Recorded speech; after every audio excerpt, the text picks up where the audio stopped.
want to thank you for joining us today here at We want to thank you for joining us today here at... Oh, shut up. I'm going to get it. We want to thank you here for joining us today here. So, moving on to our other... to our next... what the hell is this shit again? Moving on to our next... what? As well as the entered... as well as... so that we... Do you think I could do radio? You had the face for it. It's... Oh, God, I hate you. What's new? Because I wanted therapy. Can you tell the difference in the quality of the video? Unfortunately, yes, you can see your face clear. What are you doing? I am standing because I am getting swamp ass. Dude, the one cheek sneak doesn't work when everybody's staring at you. Did you not notice I increased the size significantly? No, oh my goodness. I'm also dyslexic, Gert. What? In. The system is down. If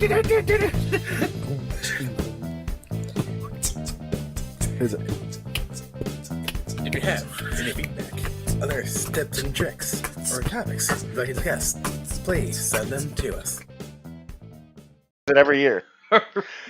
So, your Dungeons and Dragons adventures are broken. Well, just like your life.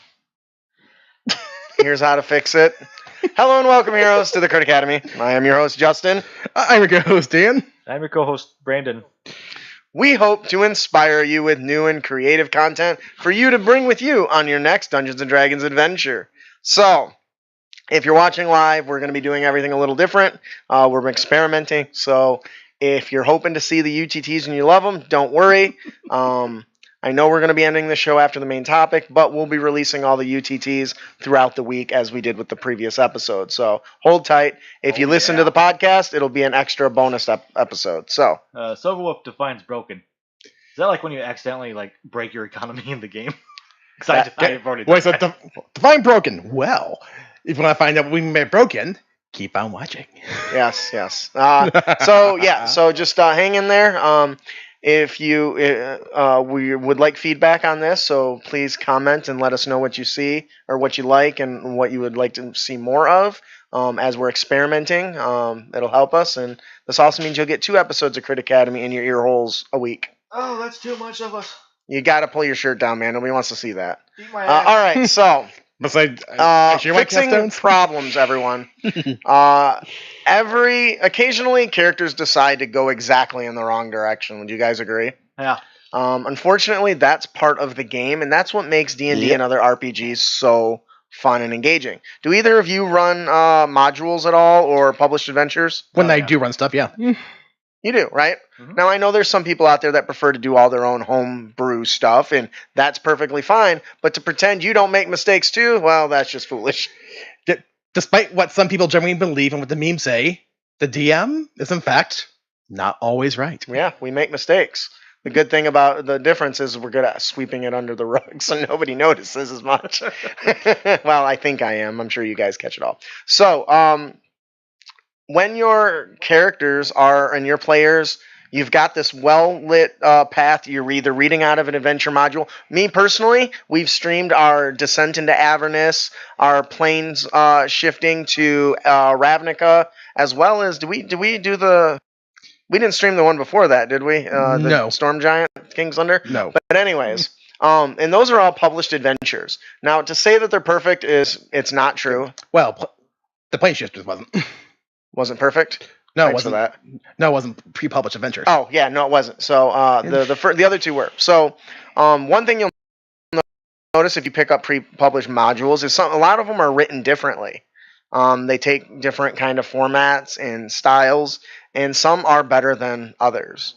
What? And sometimes we have to make adjustments on the fly.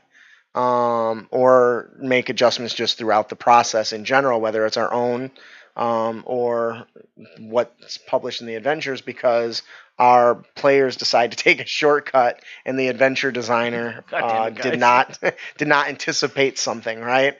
And so what do you do at this situation, right? Well, Panic. Panic is that's one that happens to me quite often is panic. Gotta think on your feet. Go heading west. I'm gonna go east. Fuck.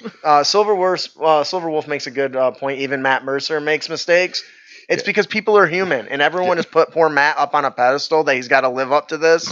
And I'm glad he basically just tells all the naysayers to piss off, run your game how you want, and I'll run mine how I want. He's also a very organized DM who's a voice actor who works with a bunch of other professional voice actors. Yeah. So can't kind of compare. But anyways, so what do you do? Well, for me, and I've done this before, and let me know if you've done it. Is I've basically just asked my players, hey. Y'all are that pillar of smoke in the east is where you're supposed to go. If you guys go west, I really don't have anything published or ready to go. So if you want to go that way, we're gonna have to stop and give me a few minutes to come up with something, or you can just go the other direction. That's honestly one of the simplest solutions, but is also the worst solution. Yep. Right? Because now they know that you don't have anything prepped. What do you guys think about that so far? I think what a couple of memes I saw the other day and a few comments did do a good job of pointing this out. Like if someone goes into a direction, but the meme was the illusion of choice, where it showed like two different directions. We're showing two hallways, but it actually was two hallways had a wall down the middle of it. They're in the same spot.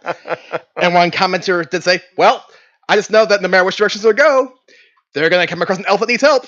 Yeah, and honestly, I do that a lot. I call that modular adventuring, where it makes it easy. I've got chunks of story that are going to happen. Yeah. And generally, I can move. They're modular to the point that I can move them to any freeway I want, no matter what path they take. Now, thinking about a good example of this was the publisher Telltale Games, who of course released story-based video games. Mm-hmm. And like during my first playthrough for like the Walking Dead season 1, I'm like, oh wow, I get to make all these choices. That does all these things. That's amazing. Then I talk to other people online. Wait, the same stuff happens no matter what I say. The illusion of choice.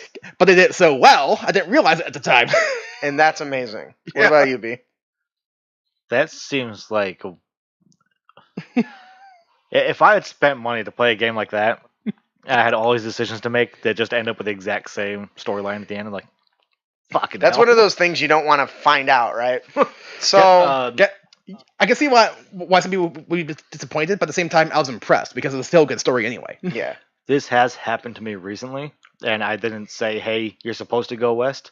I completely improv'd their entire going east thing. And that's actually what we're going to be talking about today. Some potential solutions to that problem, because not everyone can do that. Honestly, if you haven't played with Brandon, he has a gift for improvisation, and I don't know if that's from practice or just because he never prepared and was forced into it. I was in drama club in high school. Man, I hate it when he gives a reasonable answer. He ended up going east. I'm like, okay, fine. You're going east. He's doing all this stuff, and I remember that he's multi-classing into Barbarian and into Paladin. Paladin's going to be his next level. And it's like, okay, what am I going to do about this? Everyone went west. Can you smite while you rage? It's not a spell. Yes. That's awesome. Holy Sorry. shit. I just... not something I'd ever really thought about until just now. So he meets 3 Paladins in the city that he goes to. Mm-hmm. And they're like saying, hey, if you're interested in traveling down one of our paths or seeing what it's like to be a paladin, let you work kind of day. I love that. And there's a bunch of bandits off to the west that we need to go and take care of. And he's like, oh, yeah, that sounds fun. And so they do so. And it turns out the bandits they're going to get is this secret hideout of kobolds and lizard men who are making nitroglycerin bottles. And the other adventurers... they came across them first, and they ended up going whoop right into each other. Wah, wah. Interesting. It's pretty cool. I like that. Yeah. Very cool. That was kind of long-winded, sorry. No, it's fine. That's what we're talking about. So, and that kind of leads into our first point here is wandering off course. It's easy to want to be heavy-handed with that. And kind of force them. That goes back to the first statement I made about, hey, you guys, I don't have nothing prepared. You got to go this way. Or Ian's purport. I think it was Ian that said, no matter where you go, you're going to fight an elf that needs help. Right? Is that what you said? Find one. Yes. Find an elf that needs help. That's a very heavy-handed approach, and I think that there's better ways to do that. Yeah, like using our one-page adventures. Yep. Yes, but you can become a patron and get them, or you can head on over to critacademy.com/critstore and get our Extraordinary Expeditions? yes, I know, but I was trying to our Unearthed Adventures Volume 1, 2, and 3. I plugged the fuck out of that. Anyways, Yeah. but that's actually one of the solutions I wanted to talk about. When the players wander off course, sometimes it's just nice to find a story-driven way why they need to go back. Now, they're not always going to bite that hook, right? A really good example that happened to me, and if you guys got a similar story, I'd love to hear it, was a village was burning. Yep. And the characters were on a quest to fight some trolls or a couple trolls.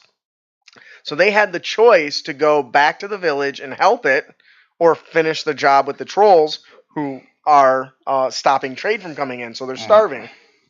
They decided the starvation was the bigger issue. So I'm thinking to myself, no, that's not. The people are going to be dead by the time you come back. But obviously I can't tell them that. I just say, there is risk there, right? What if they can't contain it? Oh, there's enough of them. They can contain it. They couldn't contain it. I love how you look at the camera like your players are watching. Oh, they are, I'm sure. Now recall one time where I made it very clear in the game of Dragon Age where the players are like, let's for the deep roads. When I made it very clear, there's darkspawn all over the place. Nope, we're going to keep us from the deep roads. They eventually came back to the fortress where they're staying at. Which is on fire! And burning down. And that's what happened to the village, right? Yep. The village was gone. So they went to collect a reward, and there was none. So, and a character did die during that fight with the trolls because I changed the trolls' weakness from fire to acid. I thought acid was an option anyway. Don't you tell me that, because then I totally... maybe I just got rid of the fire then. Okay. But anyways, and so they kept using fire spells, and it was not super effective at all. Silverwolf brings up a good point, and that is tying a PC's backstory into a place that everyone goes to. Yes. I like that. That's a really good way to do it. So if they're wandering off course, you can toss things right in that are based on their backstory. A good DM keeps the character sheets with them. Yeah. Only for swamp trolls. Only for swamp trolls. I love it. So what are some examples of you guys using ways you've kind of used subtly fixing wandering off course? That wasn't heavy-handed. That's a nice kind of nudge. Good time. Good time! Good time! Yeah, you were derailing the hell out of that, and I was like, I gotta think of something. That'll work. So I did that. So for those that don't know, why don't you tell the story briefly? Yeah, I just tell the story like an episode ago. Oh, I don't know. Did you? Okay. Justin's character Brick started pissing in the road saying we're going to do good time. And everyone's like, what the fuck is good time? Brick's was a half orc, right? Yeah. And the guard shows up and they're like, oh, we're going to arrest all of you. And then the captain shows up and says, what's going on here? Brick says, we're doing good time. I'm like, oh, good time? Mud wrestling. That's Friday. So not the Coliseum. And our faces are like, wait, what? You drove that home really great. And that's a really great way that I was getting out of... I was derailing, and you brought the focus back into the game. So hard. So it's like, oh, it's Friday, so I guess I'll have to wait. And then we just went back to whatever the hell we were supposed to be doing. I don't even remember that. I just remember good time. And then that meme Ian sent of the wrestlers kicking each other, and then good time splattered across it. Yeah, I took it from anime where a pro wrestler was the isekai hero. So, Yep. so what happens when they continue they continue to wander off course, and you haven't thought of anything? Extra encounters are powerful tools, right? Yep. And honestly, I think this is where extra combat encounters are great because they take so long. Yep. Right? Mm-hmm. You guys ever had to pull out a random combat encounter just so you didn't... It's like, oh, they're going in the direction down this, and this road is not finished being built, so, you're going to get robbed. Well, no, you confess more than a few times, like, oh, they didn't go to the direction. I'm just going to move the combat counter over here. I have done that, and that's probably not the right thing to do, but I'm lazy. Not necessarily, because that can work, especially when you adjust the context. Yes, that's the important part, right? The context.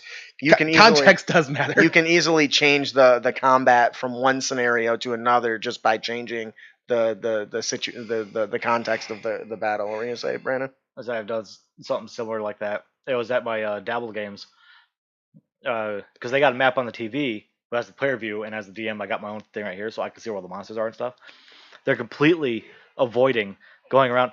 You remember the map I made for us, the wintry one that's in the cave or the cavern, and it's got the I'm nodding my fortress? head, but I really don't remember. Well, there's a fortress, and there's an obvious path that you have to follow through. Because if you turn left, there's a giant pit with spikes, and it's not very easy to be able to get over because it's a tight squeeze and stuff. And I forget the players that can fly or they have spider climb and all that other shit. So I'm like, okay, this monster, I'm gonna go boop, whoop, and put him right up here. Yep. That's a And good way to do it. yeah, you have to be careful about forgetting some stuff too. Let me rephrase how you deal with it. Yeah. Because I remember in a few games of Gamma World, my random mutation was teleportation, and there was a huge catwalk that was going around and scaling up. I'm like, I teleport over here, which would have broken the entire encounter.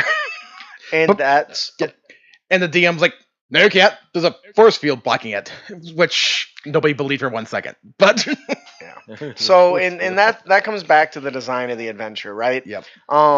They can't take into account all the powers and features that a character already has. Yep. And that could also mean that sometimes, with the way that the adventure's designed, the characters might not have features to complete adventures. Yes, and as the dungeon master, that's why it's important to get an idea of what is contained in the publication beforehand. Yep.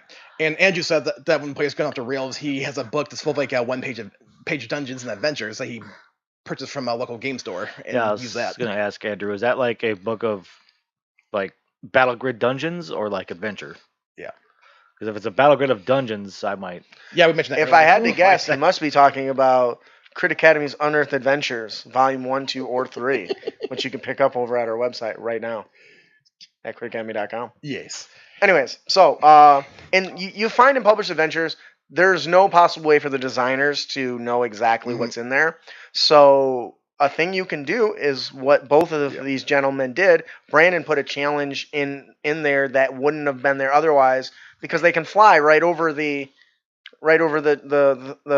challenge. And I've come up with fun ways to do things like these. I like illusions, right? Yep. I think worlds should be filled with more and Fuck your illusions, man. more and more illusions, because it's such a simple way to trap people. I step in the water, you fall 40 feet. Oh, What?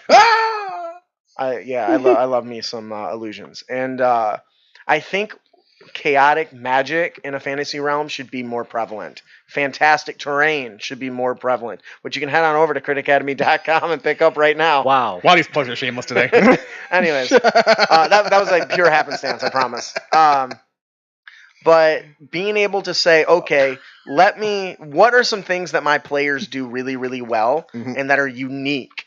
And then you can take that into consideration as you're reading a module or designing an adventure, because otherwise, like the one that we see all the time is, I don't want my players to fly, because why should I let an Aarakocra who can fly at level 1? That's overpowered. Not if the adventure is in a cave that's got a 10-foot high ceiling. Or if the bad guys have nets. Or the bad guys have nets. Or crossbows. Or crossbows. Or slings. Or javelins. Any or hand number axes. of things. That's a really good example of people thinking that the design is the fault, when it's not really, right? Yeah. Like, I've seen a few YouTubers that insist that 5th edition is very, very forgiving. It's hard to kill players and challenge them. I'm like, then you're not running it right. I would agree with that assessment. It's like, you're the DM, you have a full master manual, you have a DMG of tools, you have all the tools in the player's handbook, you can use those too. If they're going things too easily, it's your fault. So I got a question. What happens when a flying creature is grappled? It falls. So what happens unless it's flying magically. But anyway. So what happens if you throw a bag full of crawling claws at them? One is going to grapple. If you don't know what a crawling claw is, it's basically an animated hand. Yep. That can grapple people. What's in there in Zelda? Doesn't have much hit points. But if you throw a bag of them, that bitch gonna fall out of the sky. Anyways, so generating and filling in the gaps by designing new encounters. And if you don't have something prepared, that's okay. How many of us have been in a situation where we remember an encounter so vividly that we could run it from memory? They can't see your hands raised on the Oh, podcast. I'm raising my hand right now. Yeah. Or kind of in a similar vein where I've had like in one campaign I had like one DM say it's like I can never submit a challenge you guys no matter what I throw at you. One other player, I've DM'd a level 20 game and I killed one of my players and the rest were in single digits when they managed to take down the bad guy. It's easy to do. I think DMs themselves sometimes pull their punches. And not necessarily when they should. Right. That last game, I did not. I almost TPK'd the whole party. Oh no. That was bad. There was one player left standing. He had 4 HP. I went to attack, and it was like a 19 on the die. I said, "Oh, damn, he missed. You better go run and get the other paladins." It's like, that's what I'm going to do. They was Okay. that close to That someone was actually almost dying. Opportunity attack. No. Right. So another thing that people do a lot of when we talked about generating random encounters, sometimes and there's tables for that, even in the DMG. Yeah. And there's whole play you can look for online, or I even like have a book of tables from Sly Flourish. I bought 150 Mike's D1. content from Sly Flourish is amazing. You don't This got to get Kickstarter it. was worth it. I bought 150 D100 tables for $1 on Etsy. There you go. That's fantastic. So, I mean, They're everywhere. some of them are pretty useless, but And I think the Xanathars came up with a lot more too, if There's I'm a not mistaken. I think there's some in there, yeah. I think what they do is they create tables just by environment and then tell you which monsters are in it. So there's ways to waylay a poor design to give you more time to think. Yep. Sometimes it's just good to let go and just move on. Yeah, and I have seen times where players did something the DM didn't want to do, and he would not let it go, and it was painful to watch for everybody, especially the players. Yeah, sometimes when something is just falling apart, just let it go and move on. So, Like, do you want to share your example? I have a few, but I'll stick with one. Just one good one, yeah. Like, there's one time where a DM in one game I played created a puzzle, and he intended for it to take a half hour. We solved it in 5 minutes. it's like 2 minutes later. But even though he solved it, very obviously he still did not allow it to be solved. So we spent like the other 25 minutes trying to like, okay, well, that should have worked. So running around until we finally triggered the solution that we did 25 minutes earlier. It's like, come on, dude. Yeah, sometimes you just got to let it go and move on and push the story forward because that's it. You don't want it to come to a halt. And sometimes adventures can lead players to in areas that they haven't fleshed out. Yeah. And sometimes it's just like, yeah, you get here and there's nothing. Sorry. And sometimes, and admittedly, there's a bit of give and take here too. Let's be real. Sometimes some of the hooks that the DMs give, the players just aren't interested in. Or yes, take the hooks the DM gives you. But sometimes, Please. but inversely, the way you have to present the hooks too are important. That's kind of where the give and take comes in. Because like a good example of a player being a terrible player of not taking a hook was a player by himself. This is a fortune teller, and basically gave a very highly specific doom and world-ending prophecy, which was clearly meant to be an adventure hook for the entire campaign. His reaction was, whatever, walked away. Yeah, if you're on an adventure, Yeah. you're here to play a game. Yeah. Play it. But I remember one time too where an example of a bad hook presentation, the players were in a city we didn't want to be in the first place because we got teleported there, and we keep repeatedly saying we're trying to leave the city, but the DM would not let us leave the city by stonewalling us with with NPC dialogue. Despite us repeatedly saying we want to leave, we're trying to leave, we are walking away. So and as we're leaving, it goes, oh, a fight breaks out between these two factions. We don't care. We don't know who those guys are. We have no investment in them. We have no stake in that fight. and if an adventure doesn't do that, Yeah. it's poorly designed. So in this case would be a great example. Just move on. Yep. Why keep pushing your players back where they don't want to go? Yep. DM's responsibility is to listen and sometimes ignore, but mostly listen and take action. And I use that example in particular, though, because your hooks, the way you present them, are important, and there is a give and take there. Yes, players should try to drive the hooks as much as possible, but if you give a bad hook too, they're not going to bite. And there's times where can you blame them for that in some cases? See, and this is where I'm very liberal with hooks. You ever seen the party poppers? Yep. You pull them and they everywhere? That's my hooks. That's not a very good way to do it. I don't recommend that, Okay. but that's how I do it. Okay. Okay. Whereas when I mentioned that the whole thing to one of my friends who's a very experienced DM, like, see, what I would have done was one of the factions got word that the other faction hired adventurers. You were new in town, so they assumed it was you, so they attacked you. Mhm. So that then would make you hate them. Right. So when the two fought, then you would be more likely to join the other side. Just go F those guys. Yeah. That would have been a good example of. That's a good way to redirect it and get them involved, right? Yeah. And you can tie them in the backstories, right? Yeah. I don't know if you guys played with the pre-generated characters. I think the rogue actually has a connection to the red brands, right? Yep. The Rouge. And I think in one game, the rogue didn't want to be tied to it. Well, in the background, talks about his aunt. I was like, oh, those bitches took your aunt because you owe money. Oh, you're interested now because it says, this is important. Now the player is kind of like, I guess I gotta go. But that's how it goes. Brandon, do you have any story related to the let it go and move on? You've had plenty of time to talk about it with as much rambling as Ian just did. No, not that I can think of. I'd say his hamster wheel's turning. It's there. Do you see the smoke yet? It's getting hot in here. But well, the AC is off.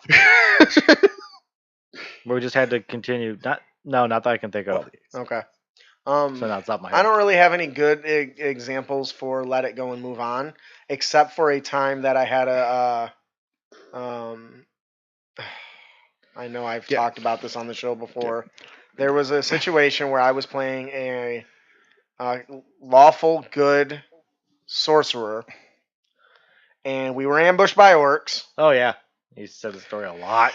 Oh yeah. I put him to sleep, and then the party we all wanted to just kill him. And your DM's a prick. Yeah, and the DM wouldn't let go with the fact that my character can't do that because he's lawful good. Like, they tried to kill us.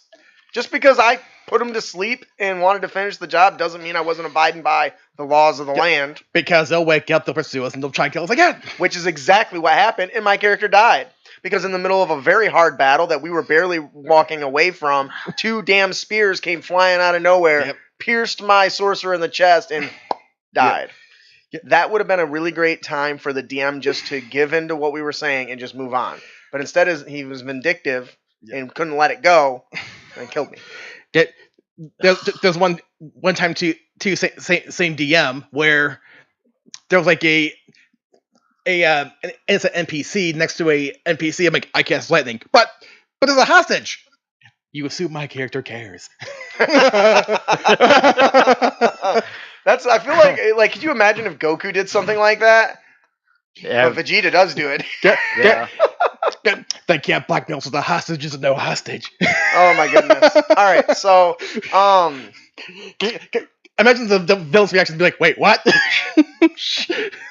So as we've mentioned, there's sometimes that the game or the adventure design doesn't compensate for whatever skills the players themselves have. Yep. The optimization, maybe the level, maybe the resourcefulness of the players. Yep. And sometimes they just find their way of skipping around different challenges. That's not a bad thing. I think we got to touch on this a little bit earlier to a degree, but when players come up with a solution that the adventure was not prepped for, don't throw up a lot of BS about why it doesn't work, because quite frankly, players can see through that. Oh, for sure. Like, I know I've used this as an example many times, but in the Dragon Age RPG, I'm using another example. I once cast the spell Shape Stone to basically tunnel to a wall at night. That was my intent. DM's like, you can't do that. Why not? Because it doesn't work on Workstone. There's nothing in the spell that says that. I can't Shawshank my way out of this place. So, when situations like that happen, and they do find a way to bypass something like Shape Stone to tunnel their way through a castle, right? Just let them skip to the end. Yeah, or as I used an example one time too in the Pathfinder game, there's a dungeon with 3 sub-levels that go straight down. And the final boss is the bottom. Okay, Shape Stone. Next floor, Shape Stone. Next floor, Shape Stone. Son of a... But that's what I'm saying. Sometimes that's okay, right? Yep. Yeah. In some other cases, it's not. Okay. Because the mod, The Haunt, everyone's played through that. I hope so, because I'm about to do some spoilers. Spoilers for The Haunt. You have a minute to pause it. mute it. Go ahead. Okay. I love the haunt, by the way. And It is the an Haunt's so much amazing fun. I adventure. really gotta get the Haunt 2 and 3. Yeah, you do. I've got PV from PV Publishing. Phil Beckwith does amazing work. I've got his combination book hardcover, and Yeah, it's amazing. Now I remember for when you ran the Haunt 2 and I completely derailed it. Yes, and we'll talk about that because that was one of the things that wasn't expected. But in the Haunt, in the first one, after you've explored 5 more rooms, the gate that blocks off the basement and the upstairs gets open. Just opens. Yep. You go downstairs, there's a puzzle. If you fail the puzzle, all the characters get knocked out and they regain consciousness outside the boss room. That cuts out like 2.5 hours of play in the upper levels. Mm-hmm. And I've been just completely being like, there's no basement. I mean, cutting that out because I think it's not fun for the players. They're going to miss on a whole bunch of stuff. Instead, I came up with a better idea. It's going to make it more. Woo. Can I tell you my idea before I hear yours? So if it's the same, I didn't steal it from you. Yeah, sure. So the basement thing is you're talking about when they're putting sticking together the human corpse. Yeah, the flesh. Golem? Yeah, the flesh golem, right? Yeah. So I just have it all come to life, regardless, and there's little flopping pieces around To try to pull themselves together. that try to kill him. Yeah. I didn't think that. That's a really good one. I thought that's where you were going. I want to say I did this. Okay, What's your solution? Yes. My solution was if they fail, they regain consciousness in the basement, but when they go back upstairs, the entire house is mirrored. Ooh, it's backwards. I love that. Yeah. That is some Castlevania Symphony of the Night shit right there. And then when you're done, you can completely mirror the rest of the world too. It's like they think they're heading east, they're really heading west. It's all backwards. That's so cool.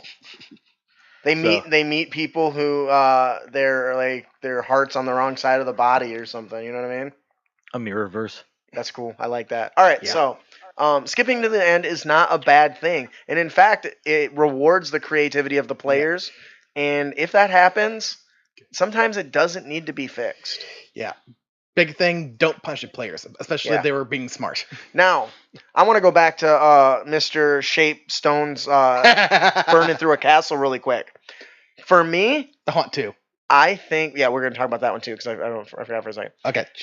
You could leverage that. Sure, they get through and get right to where they're supposed to, but now all that Shape Stone has messed up the integrity of the castle, and during the epic boss fight, it comes crawling down. Let's talk about how you screwed up my haunt encounter. Or you missed a magic item you need to kill the boss. Mismatch of what? Or you missed a magic item you need to kill the boss. Oh, like a silver sword to take out the werewolf. Yeah. I like that. So, in the Haunt 2, spoiler alert coming up if you haven't played the Haunt 2. It's fine. I'm a DM, so it's okay. So, what's interesting is I took one of the little there's a little killer doll basically, right? A Chucky. Terrorizes Fuck the that doll. hell out of everyone. And for me, I shrunk her down a little bit. I made her, about 16 inches, like Army. Chucky. Well, Chucky's still pretty child size, but what is the toy soldiers, right? Oh, small soldiers. Small soldiers. I took a kind of inspiration from that, and so it crawls up on your body and stabs you with a little tiny dagger over and over and over. Yep. Well, she's supposed to do that and run away. Yep. And they also ran down a hall where they were attacked by a gelatinous cube, and it's grappled on and climbing all over my boy here, Ian, and he's just like, I wonder if she's acid resistant. It just jumps into the gelatinous cube. I grappled her first, then jumped in. So she couldn't break free. It was horrible. I didn't realize the story was from the Haunt too. Yeah. It is. Okay, cool. Yeah. And so that wasn't something I was betting because he held her. She didn't have a high strength, so she couldn't really get away. And did that end up killing her? Yes, it did. Okay, yeah, that sucked. Because her strength score sucked, and she couldn't escape the Grey Ooze. Yeah, it was horrible. So, thank you for that. But I let it keep going. I didn't take that away from him. And you just sort of stomach, I'm gonna stab you. And, what do I do? Dalsani, I was thinking about that too. Yeah. Because that makes a lot of sense. What's that? If you're in a prison, there would most likely be an anti-magic field within the cells. Yeah. And yes, I do think it's worth noting though that yes, they're in the world. You are in the world where magic exists. Yes, it's more than fair to assume that there are some countermeasures in place or anti-magic fields built in here and there at locations. But yeah, but that doesn't mean you can prep for everything. And if you can't prep for everything, then the world can't prep for everything either, because you can only prep so many things. And let's be real here, prepping costs money. Yep. And there's only so much of it. Brady looks like he's about to blow his top. What? We we should we should develop an adventure where the adventurers go to an island who have been completely cut off from the rest of the world, and there is no magic there. So magic users that do discover this place appear to be gods to them. Oh, so they still have magic. They Okay. have magic, but nobody there has magic. Yes. Okay. Because it sounded like magic didn't work like an anti-magic island's what I thought you were going to say. Yeah. No, just the people on the island don't use magic, Yeah. and they don't The know it Mr. exists. Drizzle idea first. Drizzle. Mr. Drizzle. His adventure. A skeevy stoner teacher who is a wizard that uses magic to shrink the Party? player party and then go into the inside of a dragon and learn all about its organs while fighting off the inside of the dragon that's trying to kill him. I love just a bunch of oozes. I just saw a TikTok that said that Miss Frizzle would only work in science. It would not work in like history or anything like that. Well, yeah. Okay. Anyways, bad. go back to the time of World War II and tell Yeah, they're like, stories. Miss Frizzle, Everyone- what's a Nazi? Well, come on, kids, get in the bus. I promise you will not see this coming. Anyway, Oh my god. so all right. So what are some other things you can do? Sometimes, and Ian touched on this earlier. Sometimes the players just figure stuff out before you get to the enough technical clues. They stumble across it by throwing a bunch of mud at the wall and finding what sticks, right? Mhm. And that can really make the ending kind of anticlimactic if they already know the answer throughout the whole thing. Yep. So I think tossing in, introducing new plot twists is a really good way to do that. Have you guys ever had to do that? Yeah. Yeah. no. I just saw one game where we're playing using masterminds, Mhm. and the GM at the time was on like a kung fu movie kick. Okay. And I think he actually recently watched Big Trouble in Little China. And right off the bat, we encounter a Chinese wizard. And he's like, here's this all-powerful character. Now, and you should all fight him. I'm like, well, my ninja character goes first. Oh, I crit hit him. and he failed his save for me punching him. It's like, you can just one-shot the big bad evil guy. I think And he went, and when you punch him, he explodes because that was actually a clay statue clone. that is a very clever plot twist. Yep. Oh, you didn't get the real bad guy. You got his. You got a Doppelganger. copy of it. I like that. You got his Doombot.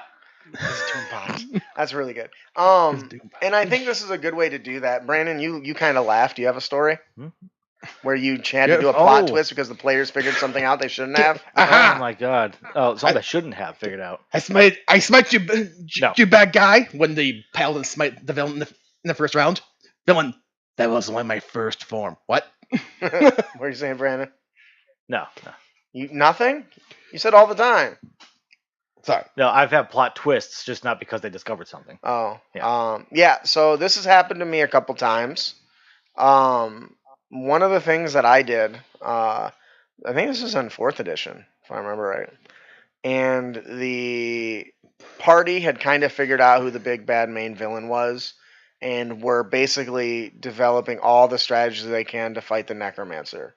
They're bringing a holy everything, smites, prayer beads, whatever they can find, and they decide they're going to lure him out. And I'm like, man, this guy, if they lure him out where he's got his zombies to protect him, he's gonna go down like that. And so when they were planning this, I felt kind of bad, but in the same token, I'm like, they're gonna one shot him if he's got no cover. But I feel like I should reward that, so I'm gonna go halfway and meet in the middle, so it's not over in a single round. I'm gonna reward their prep. So as they're going adventuring into the dungeon, they pass through this room that I added because of their strategy, which is it's got 2 basically tombs, Mhm. right? And in it are past adventurers, right? Yep. And so they lure him out where he's got all his zombies kind of congregated, and they lure him out with some trickery and illusions and stuff, and he wanders out. And when they fight him, the 2 creatures come to life, the undead. They're not zombies, they're stronger, but now they're fighting only 3 monsters instead of an entire armada. And that was what it ended up being, is that the twist on it is the adventurers that they were fighting were the previous group of adventurers that died in the party that were being experimented on by the necromancer, which is driving the necromancer killed their allies. Yep. But we never really settled what happened to them. So he went and took their bodies and was making them. So they not only had to fight the necromancer, but they had to fight their own player characters. Obviously, they were monster stat blocks instead of character stat blocks, but it created an emotional thing that wouldn't have been there, and it was only there because of the amount of prep that they went through. And I had to think outside the box or outside the tomb. Yeah. Now, granted, part of this was because a DM did prepare this ahead of time because he knew how effective the players were.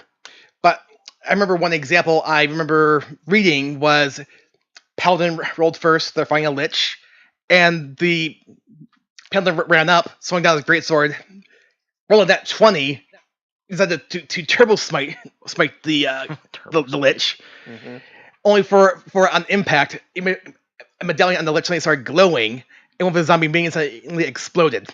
I love that. Because all the damage got redirected to one of his minions that he was tied to. That's cool. Imagine the devil going, I am now suddenly in a very bad situation. There was a twist that I had to do. Now that we're talking about it, it's like, oh, that's right. This one they had to fight Scorpion and Sub-Zero. Who?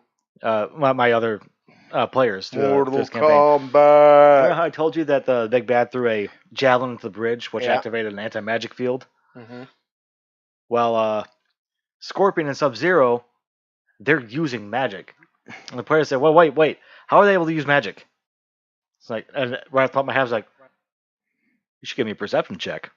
And they did perception checks, and it's like, you see these glowing medallions just underneath their cloaks. Because you had forgotten. Yeah, that they were in an anti-magic field. That is slick. I was like, fuck. So did those become a target? Yep. No, they did not become a target. Well, for stealing, they did. We got medallions that work in anti-magic fields. Well, here was one of the plans that the characters had. I had to award inspiration for it because it was so brilliant. One of the characters stood at the edge of the bridge to wait for Scorpion to charge at them, because one of his tactics was to grab and jump off and then Misty step back because he's Spec. That's what he does. Mm-hmm. Yep. So he went to grab her, and she said, I want to do a sleight of hand to remove the amulet. I was like, okay. She does it. She removes the amulet, and she uses Misty Step to appear back on the bridge while he falls because he can't use it. Oh, that's awesome. I was like, that's so fucking cool. That was awesome. In a similar vein, I remember one time where I had some players fight some flame skulls, and one player cast Cone of Cold and did a message to all of them. But then, later in the round, one player cast Ray of Frost. I'm like, oh, that doesn't do damage because they're immune to cold. The first player, wait a second, how do you explain all this damage then with Cone of Cold? Me, because I effed up. But sometimes you just need to be straightforward. Yeah. We can make mistakes, right? Yep. So, all right. So the last thing I want to touch on before we close out, and it's going to be really quick. Yep. Tactical mastery players. Yep. Oh my Adventures can't compensate for tactical genius. So when that happens, take your monster's tactical genius up to the next level. Yep. You can add more monsters if you want, but finding a way to get the most out of the abilities that the monster have and play just as tactically is a far more engaging way to deal with tactical players than just saying, oh, you can fly, now you're in a tunnel. Yep. Honestly, I'm actually glad to see strong players or smart players. I'm like, oh, that means I can bring out the fun stuff now. Yeah, right. So, or shoot, that one battle royale we were in, that one other player's ranger. Come on, hit me. I'm level 3, but my AC is a 19. Hit that. Me. I'll grapple you. What? But that's what I'm talking about. So, play smart. So, when it comes to fixing Dungeons and Dragons problems, we know D&D is a lot of fun. We know that it's serious sometimes though, and sometimes the players they go the wrong way. You can laugh it off and you can force feed them down a tube, or you can find clever ways to deal with it. Yep. Regardless of what tact you use, always try to remember that the players aren't dumb and will know in most cases whether you're fudging stuff just to make it go the way you want. It's better to come up with a sound reason of why things are unfolding the way they were. Yep. A good example is the necromancer one, right? Yep. That was a thing I had to make up, but it ended up fitting in with what was going on. And sometimes you just have to admit at the end of the day, I messed up. Yes. Right, Brandon? Yes, sometimes players can recognize when you're messing up, unless you can determine a way to be a good actor, which I have done. I got my dice tray right, and I always have a d20 like just kind of like set to Yes. 1 just in case. And I'll roll and I'll go, oh shit. I'm like, what? It's like, you come here and verify this. It's the pink one. You son of a bitch. All right, that'll do it for our show today. Before we close out, I just want to say, if you're watching live, our exotic equipment perks launches on Tuesday, September 20th. You gotta check it out. Please consider supporting us. The Weapon Perks was our biggest product ever. To republish it and rewrite some of it and integrate a new armor and new perks is super exciting, especially giving you a print option. So please consider backing us. If you are listening to this on the podcast right now, our Kickstarter is live. And you need to go head on over and back it right now and help bring our greatest creation to life in your hands. If you don't know what exotic equipment perks are, they are powerful additions to armor and weapons that makes each and every one of them feel unique. No longer is the pole arms going to feel exactly the same. They're going to each have unique abilities that function in very specific circumstances. A really great one is the lance.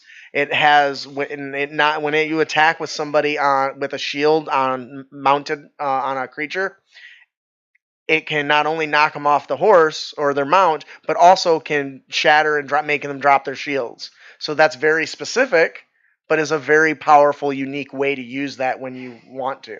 And each weapon is unique, and each armor is unique. We even have exotic weapons and armor to make your experiences that much more fun. Definitely check it out. Ellie, can you edit this accordingly and work your magic? We apologize. Your So- audacity, verbal wizardry. So once again, Exotic Equipment Perk is live on Kickstarter. If you're listening to this on the show or on the podcast,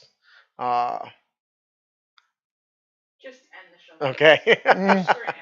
If you enjoy the show and you want to support us, visit us at crickgaming.com, follow us on social media, and leave us a review. I'm your host, Justin. I'm your co-host, Ian. I'm your co-host, Brandon.